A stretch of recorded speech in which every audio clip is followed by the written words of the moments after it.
Bonjour à tous. Aujourd'hui, je suis très contente de vous retrouver dans une nouvelle vidéo de la série Voyage. Donc là, il s'agit de la deuxième vidéo. Je vous invite à aller regarder la première vidéo si vous ne l'avez pas vue. Donc je vous présentais le projet de voyage et mon moyen de transport. Donc dans cette vidéo, je vais vous parler de comment je planifie mon voyage. Donc concrètement, quelles sont les activités que je vais faire, comment je m'organise pour réserver l'hébergement, comment je fais pour trouver des billets d'avion le moins cher possible, etc. Donc si ça vous intéresse, je vous invite à regarder la suite. Pour trouver des billets d'avion, je vais sur internet et notamment sur le site Skyscanner. Donc, Skyscanner, c'est un site qui permet de comparer en ligne en fait les différents prix des billets d'avion sur beaucoup de compagnies et je trouve que c'est un site vraiment très pratique. Ensuite, une autre astuce que j'utilise aussi quand je vais réserver des billets d'avion, c'est que je regarde plusieurs fois en fait les prix des billets d'avion parce que ça a tendance à évoluer. Et je préfère réserver mes billets d'avion les lundis, mardis et mercredis parce que en général les prix sont moins élevés. Et je regarde aussi les billets d'avion soit très tôt le matin ou bien très tard le soir. Donc ce sont des moments où il y a moins d'affluence en fait sur les sites. Et donc les prix des billets d'avion peuvent être moins chers. Ensuite, la deuxième chose qu'il faut réserver quand on va voyager, c'est l'hébergement. J'utilise essentiellement Airbnb. Depuis que j'ai découvert Airbnb, ça a changé ma vie et ma façon de voyager. Parce que déjà, ça coûte beaucoup moins cher. Et ensuite, on peut vraiment avoir plusieurs choses. On peut être logé chez l'habitant directement, donc avoir un contact avec un local. Ou bien on peut juste réserver une chambre ou bien un logement en entier. Et je trouve que les prestations sont plutôt correctes pour le prix.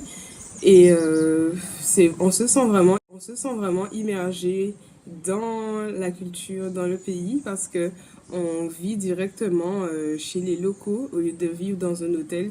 Et quand on est dans un hôtel, ça nous met un peu à part.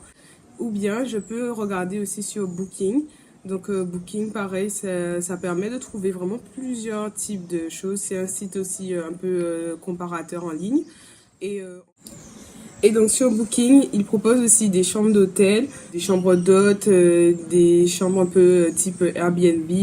Et aussi, il propose des logements dans des auberges de jeunesse. Donc j'ai regardé les auberges de jeunesse un peu et je trouve que c'est vraiment très intéressant. Je trouve que l'environnement est très très bien et tout. Donc je sais pas encore si je vais aller dans des auberges de jeunesse, pardon. Mais je vais regarder en fait, je vais comparer, etc.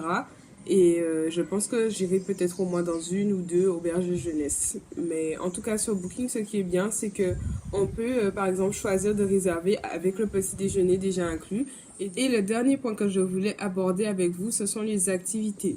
Donc une fois qu'on a pris son billet d'avion, son billet de train, bref, une fois qu'on sait comment on va se déplacer et une fois qu'on sait où est-ce qu'on va loger, le plus gros du voyage, c'est de faire des activités, d'aller faire des découvertes, etc., de partir un peu à l'aventure. Je vous conseille de regarder un peu sur Internet, de faire vos recherches. Il y a des livres, on peut regarder des vidéos sur YouTube. Il y a beaucoup de supports en fait qui permettent de savoir quels sont les principaux monuments, quels sont les principaux lieux à visiter lorsqu'on voyage.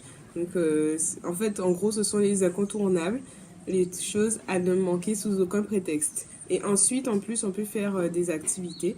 Donc, je pense qu'on peut trouver n'importe où, sur n'importe quel site. Par exemple, si on veut faire du vélo à Amsterdam, on tape vélo Amsterdam et on peut trouver assez facilement une compagnie qui propose de faire du vélo à Amsterdam. Mais moi, j'aime bien utiliser Airbnb encore une fois parce qu'il propose aussi des expériences. Donc, ce sont des expériences avec des locaux. Dans vraiment beaucoup de domaines différents. Ça peut être faire du sport, ça peut être faire un tour des restaurants, ça peut être faire de la cuisine, ça peut être aller prendre un cours de dessin, faire un shooting photo. Enfin, il y a vraiment des activités variées et pour tous les goûts. Donc c'est vraiment quelque chose que j'aime beaucoup parce que ça permet de rencontrer beaucoup de monde quand on voyage et ça permet aussi de bien s'intégrer, de bien découvrir la culture locale Et donc du coup voilà, ce sont des activités payantes et on peut choisir en fait le jour et l'heure à laquelle on va à l'activité en fonction des disponibilités de la personne qui propose l'expérience. Donc c'est assez sympa. Personnellement, j'ai une préférence pour tout ce qui est activité créative ou artistique. Donc prendre un cours de poterie, prendre un cours de dessin ou bien pour les activités culturelles, donc les tours de quartier, par exemple visite d'un quartier en particulier ou bien les concerts, les choses comme ça. Et d'ailleurs, en parlant de concerts, il y a aussi un autre organisme qui s'appelle SOFAR qui permet d'aller voir des concerts dans n'importe quelle grande ville. Et donc, c'est assez sympa. J'aime beaucoup le concept parce que ça permet de découvrir des petits artistes, pas forcément très connus. Et c'est une soirée très sympathique. Et en fait, on choisit la date où on va regarder le concert, on choisit le quartier, mais on ne sait ni la localisation, ni les artistes qui vont y jouer. Et donc c'est assez sympa parce que ça permet de découvrir en fait beaucoup de choses, de nouveaux lieux, de nouvelles personnes, etc. C'est tout pour cette vidéo. Merci beaucoup de l'avoir regardée. On se retrouve très bientôt pour de nouvelles vidéos aussi sur le thème du voyage. Je continue toujours la même série. Et donc voilà. Bisous!